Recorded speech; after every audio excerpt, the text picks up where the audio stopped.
تعداد زیادی از دوستان پیکشادی برکناری مارتین کوپلر نماینده ولی فقیه در سازمان ملل رو تبریک گفتن، همراه با انواع و اقسام پیشنهادات و درخواست‌ها برای تولید یک طنز در مورد شکست خط فروپاشاندن مقاومت.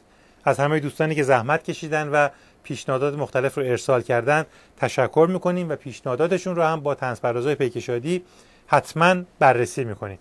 به خصوص به آیدین از کرج باید بگم که طنز قشنگی به دستمون رسیده و تلاش میکنیم که حتما به شکل مناسب ازش استفاده بکنیم. دوست گرامی یگانه، ممنون از نکاتی که نوشتید. مشتاقانه منتظر کارهای شما و دوستانتون در زمینه‌های مختلفی که اشاره کرده بودید هسته. علیرضا نوشته که بسیجی رو فیسبوک هم کامنت گذاشته که استفاده از فیلتر شکن حرام است. منم جوابش رو دادم که احمق ساندیس خور، خودت مگه با قند شکن اومدی تو فیسبوک؟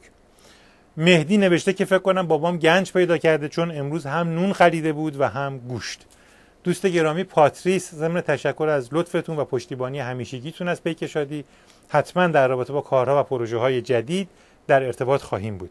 بهار آزادی، منصور، حسن خان، افشین گارداش و دوست گرامی که با امضای ضد ولایت فقیه برامون مطالبی فرستادن، ممنونیم از همگی شما به خاطر مجموعه مطالب و طنزهایی که فرستادید برامون.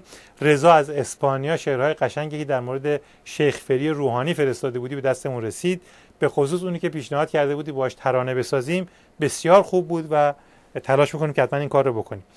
عرض کنم که در فرصت باقی مونده اجازه بدین که تشکر بکنم از دوستانی که با امضای گروهی از بچه‌های تهران مطالب جدید و قشنگی برای استفاده دکتر بزن بهادر فرستادن. دکتر بزن بهادر هم پیغام داده که شرمنده اخلاقتونه و حتما از هفته آینده از نکاتی که گفتید استفاده میکنه.